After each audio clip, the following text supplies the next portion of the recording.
বাংলাদেশে বর্তমানে যে পরিস্থিতি রাজনৈতিক, এটা একটা সুন্দর পরিসমাপ্তি ঘটতে যাবে আমরা আশা করি ফেব্রুয়ারিতে। এখন বাংলাদেশের জনগণের উচিত কোনো ভণ্ড প্রতারক সার্বভৌমত্ব স্বাধীনতা বিরোধীদের কথায় আসক্ত না হয়ে জাতীয় পার্টি ও বিএনপির দিকে মনোযোগ দেয়া।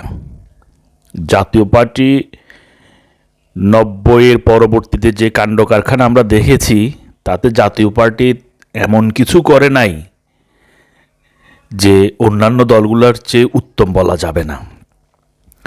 তাই জাতীয় পার্টি যেই পরিসরে আছে, দ্বিতীয় বৃহত্তম দল হিসাবে জাতীয় পার্টিকে সুযোগ করে দিতে হবে দেশে সুন্দর রাজনৈতিক পরিবেশ সৃষ্টি করার জন্যে। আর পাশাপাশি বিএনপি হাতকে শক্ত করতে হবে ভবিষ্যতে পরবর্তী নির্বাচনের পর বিএনপিকে দেশ পরিচালনা করার জন্য।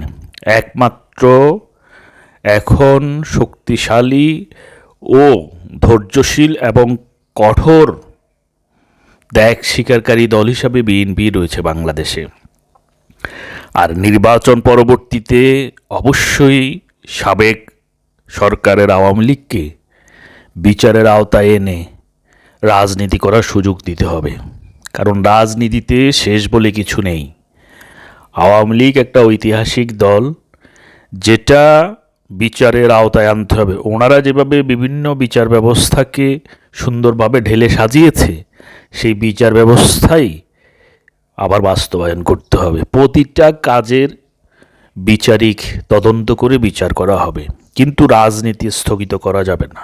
গণতান্ত্রিক দেশে কখনোই কোনো দলকে নিষিদ্ধ করা উচিত নয়, একমাত্র ধর্ম ব্যবসায়ী ছাড়া, স্বাধীনতা সার্বভৌমত্বের শত্রু ছাড়া, বা সমাজে মানবিকতা বিরোধী কাজ করে এরকম দল ছাড়া কাউকে নিষিদ্ধ করা যাবে না।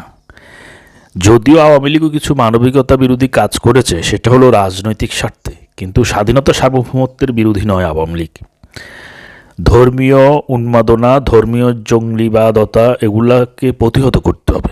যেটা পৃথিবীর কোনো দেশে যে পদ্ধতি চলে না, সেই সব পদ্ধতির কথা বলে আউলা ঝাউলা কোনো কিছু সঠিকই নেই। যে কোন পদ্ধতি শাসন ব্যবস্থা চালু করবে এটাই বলতে পারে না, এরা ধর্মের নাম বেচা খায়। আসুন আমরা সবাই সতর্ক থাকি।